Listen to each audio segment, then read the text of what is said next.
Hello, welcome back to our channel. Today we discuss about latest news of Jeffrey Epstein. The latest release of Jeffrey Epstein-related files has once again drawn global attention, largely because it sheds light on how investigators collected, stored, and evaluated information connected to one of the most notorious criminal cases in modern history. These newly released documents are part of a broader effort by U.S. authorities to increase transparency after years of public pressure, lawsuits, and media scrutiny. However, understanding what these files actually show, and what they do not, is critical.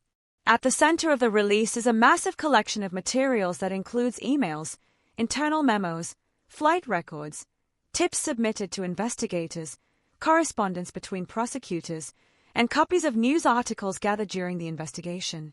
Many of these documents were never meant for public interpretation. They were working files used by law enforcement to track leads, verify information, or rule out claims. As a result, the contents range from factual records to unverified allegations and even false information that investigators flagged internally.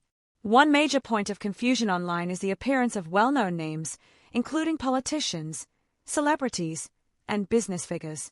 The files show that Epstein maintained contact with powerful people and moved within elite social circles for decades. Investigators documented these associations as part of understanding Epstein's network, not as proof of criminal behavior by everyone mentioned.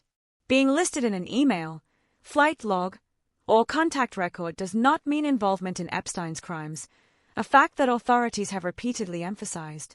Another key aspect of the release is how heavily redacted many documents remain. Victims' identities are protected by law, and sensitive investigative details are obscured to prevent harm or interference with related cases.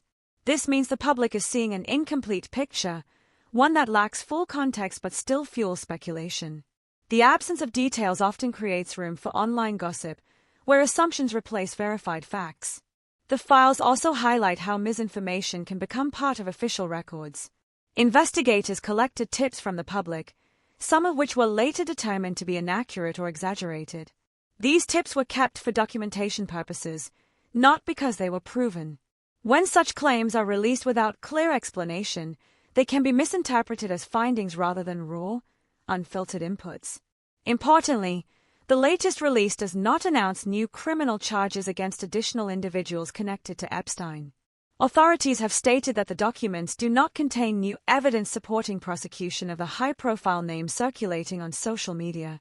Instead, the release mainly shows the scope of the investigation, the volume of information reviewed, and the complexity of separating fact from rumor in a case that spanned years and continents. Public reaction has been divided. Some view the release as overdue transparency, while others criticize it for creating confusion and fueling conspiracy theories. Media outlets and officials alike have urged the public to rely on verified reporting rather than viral posts or selective screenshots. In summary, the latest Epstein Files release reveals how investigations work behind the scenes, messy, cautious, and filled with unproven leads. It documents associations, not guilt, and process, not conclusions. Understanding this distinction is essential to interpreting the files responsibly and avoiding the spread of harmful misinformation. If you want, I can.